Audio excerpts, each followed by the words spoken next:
Great people, oke, kita bahas lagi ya. Kalau tadi kita sudah bahas mengenai konsep dan konteks, nah sekarang kita lanjutkan bahas mengenai disiplin. Oke, nah apa sih disiplin itu? Seperti apa disiplin itu? Dan bagaimana disiplin itu? Nah itu yang kita bahas ya. Oke, kita bahas bareng-bareng. Disiplin adalah menggunakan waktu secara tepat guna. Itu ya ringkasnya. Jadi ketika dalam satu hari kita kan dikasih waktu 24 jam. Setuju ya? Semuanya 24 jam ya, nggak ada yang beda ya. Nggak ada yang 23 atau 56, sama ya, satu hari 24 jam. Oke, nah dari 24 jam itu kita bisa membuat yang namanya daily activity. Nah, kita bisa breakdown dari pagi sampai malam sampai pagi lagi. Artinya dari bangun tidur sampai tidur lagi sampai bangun lagi. Nah, kita bisa membuat daily activity-nya. Misal pagi pukul 4.30 kita bangun. Kemudian kita mandi, sholat subuh. Nah, setelah itu mungkin kita sarapan atau jogging ya, exercise yang lain. Setelah itu kita prepare menuju ke kantor atau mungkin ke pekerjaan yang lain. Ya, banyak macamnya, terserah. Yang penting satu hari itu kita buatkan kegiatan sehari-hari menurut waktu. Tapi syaratnya semua waktu yang sudah kita rancang itu, nah ini tadi ada hubungannya sama konsep ya, yang sudah kita rancang itu harus kita tepati ya, jangan sampai nggak kita tepati.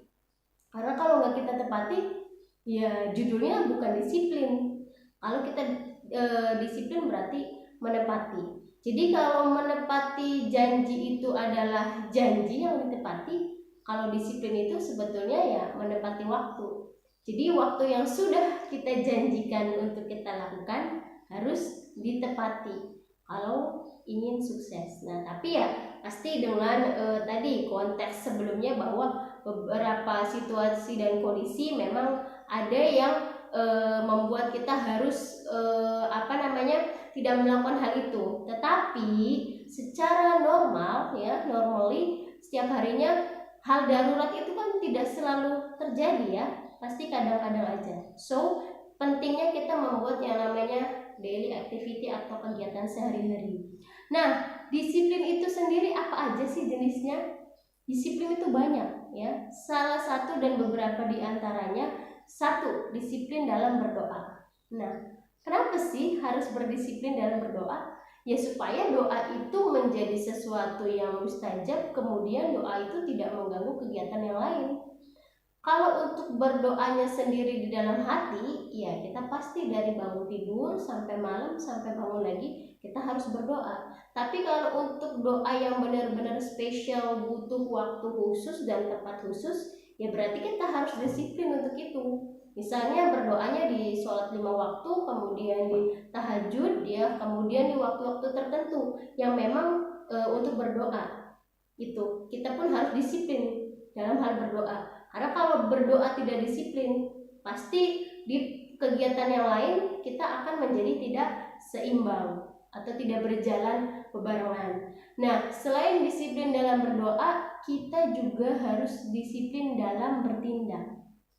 Contoh, kita misalnya harusnya jamnya itu jam ke kantor, ya jangan kita gunakan untuk ngobrol dulu dengan orang lain, atau ya tidak menggunakan waktu untuk ke kantor itu dengan baik, ya tidak boleh. Kalau untuk kantor ya ke kantor. Atau misalnya kita akan holiday, tapi waktunya itu jam kantor, ya jangan holiday, nanti holidaynya di waktu holiday. Atau misalnya kita harus mengurus anak nih, ya khusus waktu untuk mengurus anak, tidak mencampur adukan dengan pekerjaan atau mungkin dengan kegiatan-kegiatan yang lain. Jadi kita dalam satu hari itu kita bisa melakukan banyak hal ya, multitasking, berdoa, mengurus anak dan sebagainya. Nah, disiplin yang satu ini salah satu disiplin yang kadang orang lupakan. Apa itu? Ya, benar banget. Disiplin dalam menggunakan kata ya, kata, dan disiplin dalam menggunakan pikiran. Kenapa? Karena banyak orang tidak menyadari kalau kita berbicara pun harus disiplin. Wah, harus dong, karena kalau misalnya kita berbicara tidak disiplin, maka yang keluar akan asal-asalan, dan kata-kata atau kalimat yang seharusnya kita tidak ungkapkan itu kita ungkapkan. Itu pun tidak baik, karena dalam berbicara pun harus disiplin. Ada hal yang harus kita bicarakan, ada hal yang tidak patut untuk kita bicarakan, ya kira-kira seperti itu. Dan disiplin juga dalam menggunakan pikiran. Terkadang banyak orang tidak menyadari bahwa disiplin itu yang mereka mungkin sering melihat atau pahami adalah disiplin dalam menggunakan ini aja waktu sehari-hari. Padahal disiplin itu banyak, tidak hanya waktu saja yang kita tepati, tetapi dalam pemikiran pun kita harus disiplin. Contoh, otak ini, pemikiran ini tidak perlu kita gunakan untuk hal-hal yang tidak baik. Itu kan berarti kita berdisiplin. Artinya hanya hal-hal yang positif saja, yang negatif tidak boleh kita lakukan. Ya, sepakat ya seperti itu. Nah, banyak sekali informasi atau buku yang mungkin rekan-rekan sudah baca mengenai disiplin ya, dan juga mungkin mengenai kunci kesuksesan. But in my point of view, kunci kesuksesan ya cuma satu, disiplin itu. Karena dengan berdisiplin kita bisa menggunakan segala macam waktu kita untuk produktif. So, ada contoh kasus si A diberi waktu 1 tahun, si B diberi waktu 1 tahun. But mengapa ketika 1 tahun berlalu, di tahun berikutnya si A kehidupannya masih begitu-begitu saja, tetapi si B kehidupannya sudah banyak berubah ke arah yang jauh lebih baik?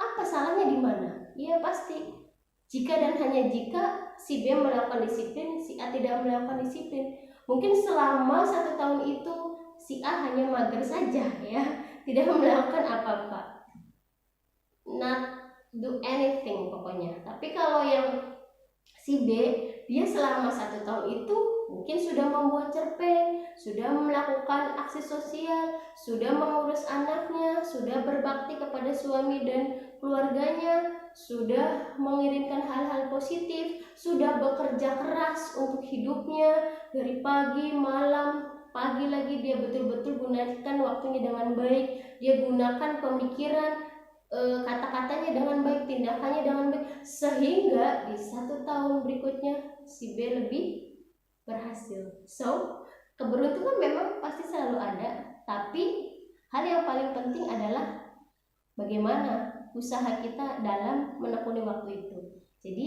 jangan lupa berdisiplin ya. Oke, always happy, healthy, and